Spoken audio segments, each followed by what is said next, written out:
In the ancient lands of Shinar, a legendary man named Nimrod is said to have lived.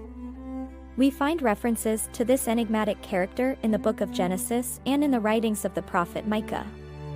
Nimrod was known as an exceptional hunter and a powerful king who ruled firmly in an ancient and mysterious time.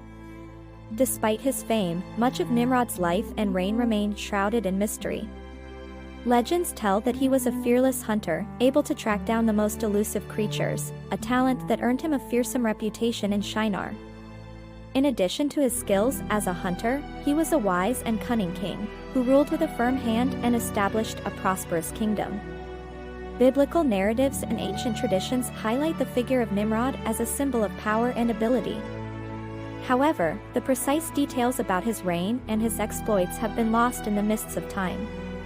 The mention of Nimrod in sacred texts has inspired numerous interpretations and myths over the centuries, making him a fascinating character for scholars and the curious alike. Join us and be part of this search. Help us reach 100,000 subscribers to continue revealing the secrets lost in time.